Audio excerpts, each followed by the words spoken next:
नमभीष्टदोहम् दीर्घाश्वदं शिवविरञ्जिनुतं शरण्यं प्रत्यार्तिहं प्रणतपाल भवाब्धिपोतं वन्दे महापुरुष ते चरणारविन्दम् वंशीविभूषितकरां नवनीरदाः पीताम्बराधरुणबिम्बफलादर्शान् पूर्णेन्दुसुन्दरमुखादरविन्दनेत्रान् कृष्णात् परं किमपि तत्त्वमहं न जाने। जय राधा वृषभानुजा भक्तन प्राणाधार वृंदाविपिन विहारिणी प्रणवं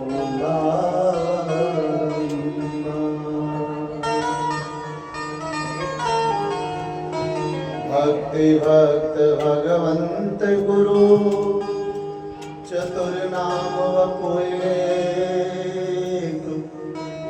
इनके पद वंदन किए नासे विघ्न।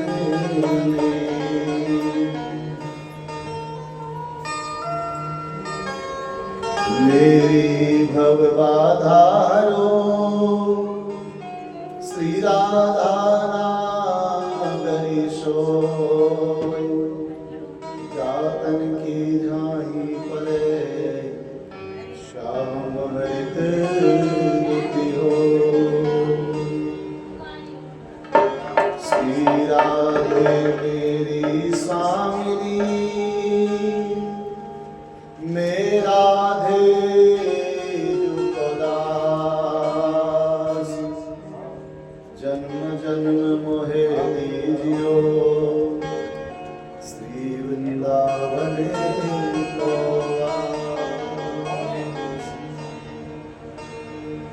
बोलिए श्री वृंदावन बिहारी लाल की जय। भागवत भगवान की जय। श्री हनुमान जी महाराज की जय।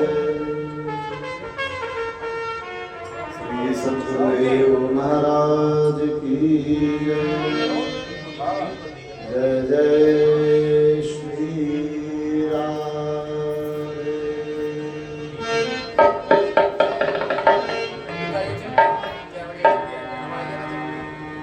आइए सभी प्रभु प्रेमी मिलकर के अपनी रचना को पवित्र करने के लिए मन को एकाग्रचित करने के लिए हरि नाम से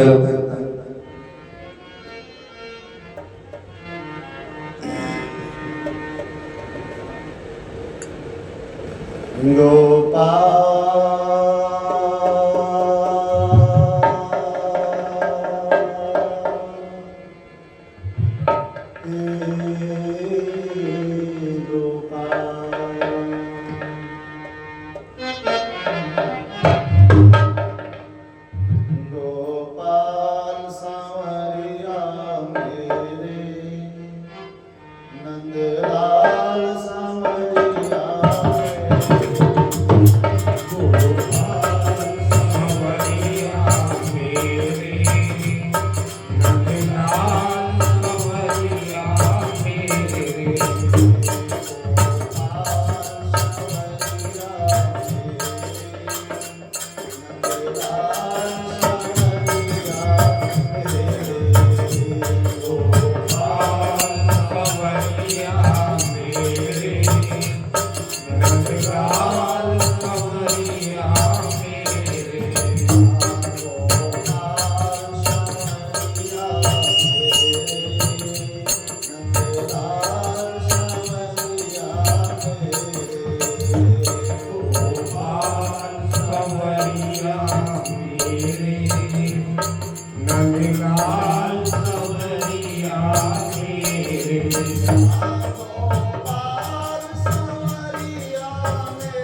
सादर शिवही नाई अब माता वर्णो विशद ज्ञान गुण गाथा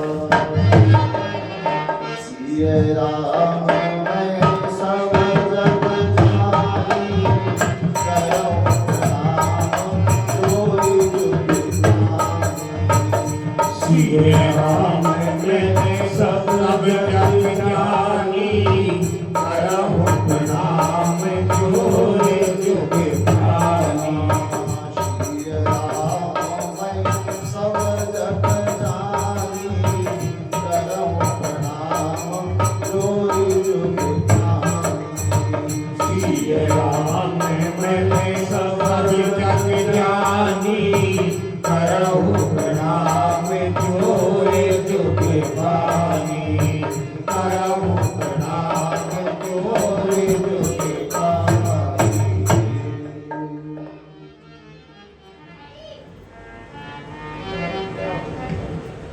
परम मंगल में परात्पर अखिलेश्वर अकारण करुणा वरुणालय भक्त वांछा कल्पतरु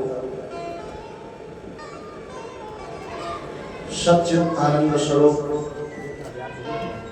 श्री बांके बिहारी जी की वांगमयी प्रतिमूर्ति श्रीमद् भागवत महापुराण विराजमान परम पूजनीय परम वंदनीय हमारे महाराज श्री जी, हमारे सभी आचार्य ब्राह्मण देवता, संगीत के माध्यम से सेवा करने वाले हमारे सभी संगीताचार्य व मेरे समुपस्थित कथा श्रवण करने आए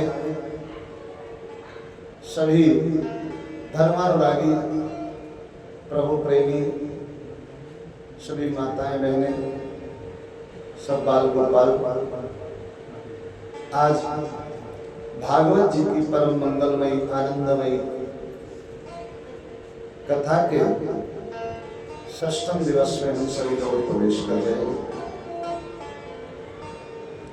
परमहंस चक्र चूड़ामणि श्री सुखदेव जी महाराज राजा परीक्षित को भगवान का पावन चरित्र श्रवण करा रहे हैं और भगवान की कथा सुनाते हुए श्री सुखदेव जी महाराज मानो प्रभु का दर्शन कर रहे हैं।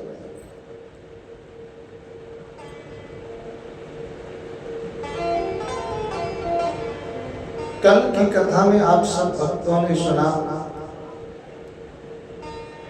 भगवान के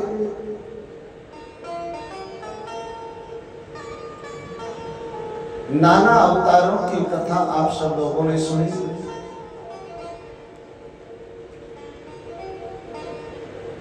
भगवान अवतार क्यों लेते हैं?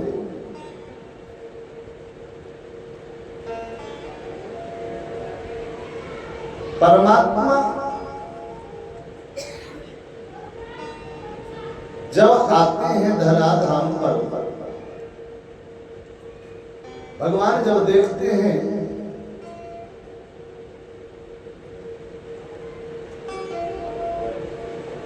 कि अब धर्म की हानि हो रही है,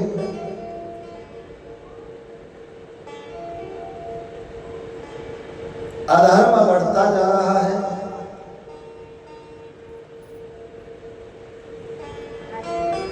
विप्रों पर, गौओं पर, देवताओं पर और संतों पर विपत्ति आ रही है, कष्ट आ रहा है, तो परमात्मा को आना पड़ता है।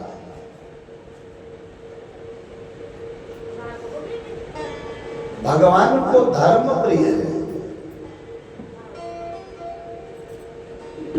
गीता जी में भगवान कहते हैं यदा यदा हि धर्मस्य ग्लानिर्भवति भारत अभ्युत्थानम हि धर्मस्य तदात्मानं सृजाम्यहम् परित्राणाय साधूनां विनाशाय च दुष्कृतां धर्म संस्थापनार्थाय संभवामि युगे।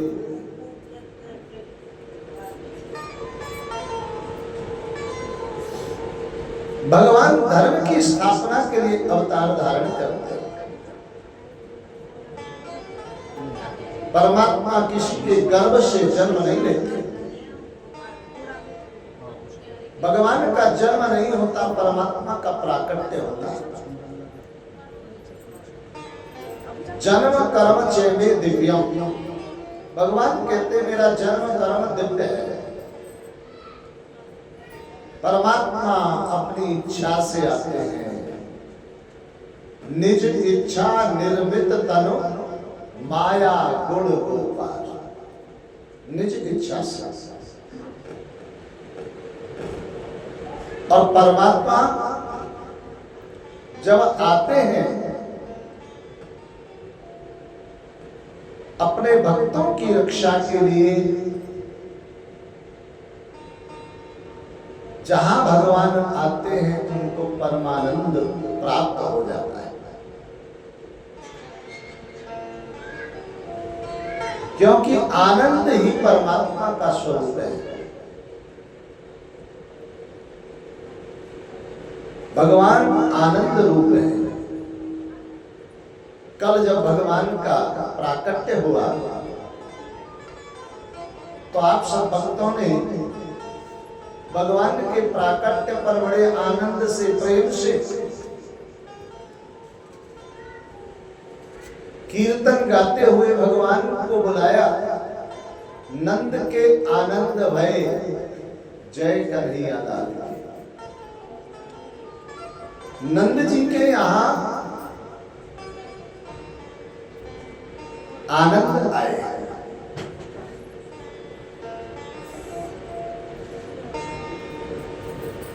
नंद कौन है? जो सबको आनंद दे, उनको नंद कहा है।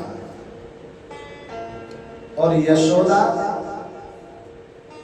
यशोदा किसे कहते हैं? बोले यशम ददाति इति यशोदा, जो सबको यश दे वो यशोदा है।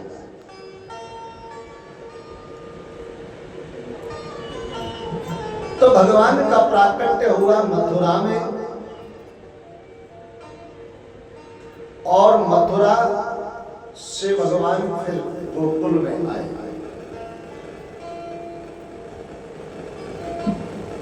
मथुरा क्या है? ये तन ही मथुरा है। मुख ही जेल है और इस मुख से जो शब्द निकलता है वही ब्रह्म है। तन मथुरा मुख जेल है, समझो शब्द सुश्याम। भगवान का जब प्राकट्य हुआ तो उस समय सारा संसार सो रहा था, केवल दो जीव जागे हुए थे, श्री वसुदेव और देवकी। जो जागा होता है उसी को भगवान मिलते हैं, सोने वाले को संसार मिलता है। भगवान चतुर्भुज रूप धारण करके प्रकट हुए। प्रभु ने अपने स्वरूप को वसुदेव और देवकी को अपने स्वरूप का दर्शन कराया, ध्यान करने की प्रेरणा दी और कहा कि मुझे यहां से गोकुल में ले जाइए।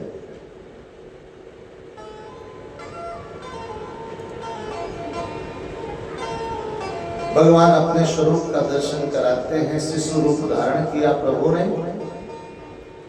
और वसुदेव जी महाराज जब लेकर के चले तो श्री सुखदेव जी कहते हैं, परीक्षित, वसुदेव जी महाराज ने जैसे भगवान को सिर पर धारण किया, सिर पर धारण करते ही हाथ पैरों में जो बेड़ियां लगी थी टूट गई, कारागृह के द्वार खुल गए और पहरेदार प्रगाढ़ निद्रा में सो गए। जितने भी असुर थे, कंस, अगासुर, बकासुर, धेनुकासुर, सब सो गए। वसुदेव जी महाराज वहां से लेके गए, गोकुल में ले जाकर के भगवान को यशोदा जी के कक्ष में भगवान को लेटाया और वहां से कन्या को लेकर के वसुदेव जी आए। पर जैसे ही वसुदेव जी महाराज कन्या को लेके आए तो हाथ पैरों में बेड़ियां फिर से लग गई, कारागृह के द्वार फिर से बंद हो गए। इसका अर्थ क्या है कि जब ये जीवात्मा भगवान को सिर पर धारण करता है, जब परमात्मा की ओर चलता है तो भगवान इसके सारे बंधन तोड़ देते हैं। लेकिन जब यही जीव माया की ओर चलता है तो फिर से भगवान बांध देते हैं। माया तो बांधती है। कन्या रूपी माया जब आई तो फिर से बंध गए और कन्या ने रोना प्रारंभ किया। कंस की भी नींद खुल गई। दौड़ करके वो दुष्ट कंस आया, देवकी की गोद से उस कन्या को छीन कर ज्यों पटकना चाहा तो कन्या हाथ से छूट गई और कंस के मुख पर चाप प्रहार किया। कहा, रे दुष्ट, अरे पापी, तू मुझे क्या मारेगा? तुझे मारने वाला तो इस ब्रजमंडल में आ चुका है। कंस ने विचार किया कि आ चुका है, कहां पर आया है माता जी? बोले आया है ब्रज 84 कोष में। और ऐसा कहकर माता अंतर ध्यान हो गई।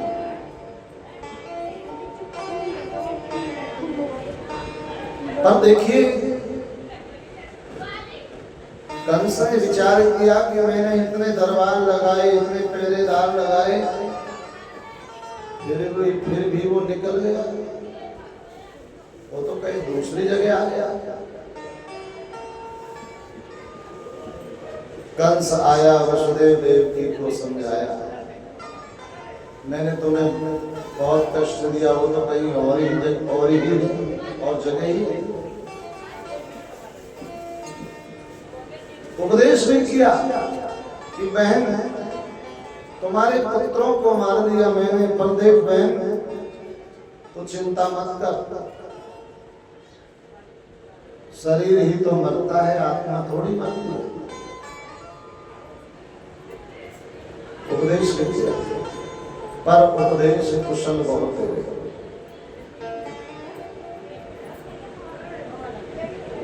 दूसरे को उपदेश देने में बड़े कुशल होते हैं लोग, लेकिन अपनी बारी आती है तो पीछे हट जाते हैं। और इधर नंद भवन में देखो लाला की खुशी मनाई जा रही है।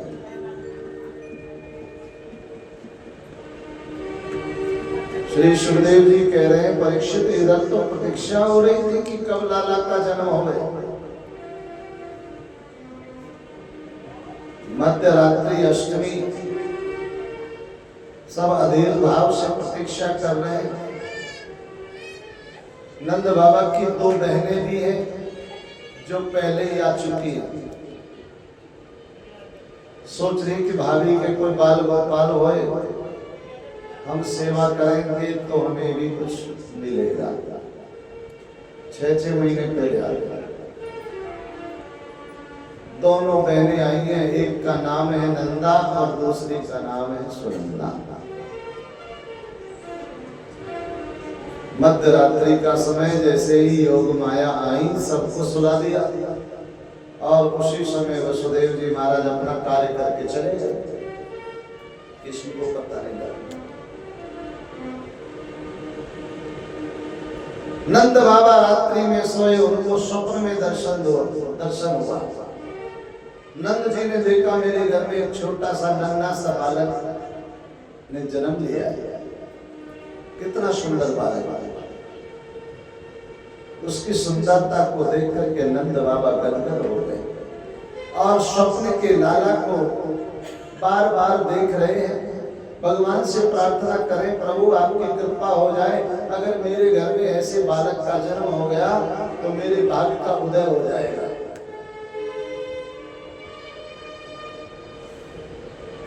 भगवान को प्रणाम करते हैं बाबा, हे प्रभु मेरे लिए नहीं तो मेरी गैयाओं के लिए पधारी। मैंने सुना है कि जो गौओं की सेवा करता है, ब्राह्मणों की सेवा करता है, संतों की सेवा करता है, उसके वंश का कभी विनाश नहीं होता। महाराज मेरे पर कृपा करिएगा। स्वप्न के लाला का दर्शन करते बाबा आनंद में भर जाते। प्रातः काल का समय हुआ, नंद बाबा तो यमुना जी में स्नान करने चले गए और इधर सुनंदा बहन जैसे यशोदा जी के कक्ष में आई है, तो आज भाभी के कक्ष में सुनंदा बहन ने क्या देखा कि यशोदा जी के पास में एक नन्हा सा छोटा सा बालक लेटा हुआ है। अब तो सुनंदा दौड़ करके गई, है गए और जैसे ही पहुंची पास में बालक के मुख को देखा, सुनंदा ने देख करके आनंद में भर गया। धीरे धीरे चदरिया हटा रही, मन में सोचा कहीं ऐसा ना हो कि लाली ना मरे। लाली होने से और तो कोई तकलीफ नहीं है, पर मेरे भैया की इतनी उम्र है गई, अब लाला हो जाए फिर भले लाली हो जाए। 21 बार हरि शरणम का जप किया और जो वस्त्र हटाया, चदरिया हटाई, तो क्या देखा, नीलमणि जैसे भगवान श्याम।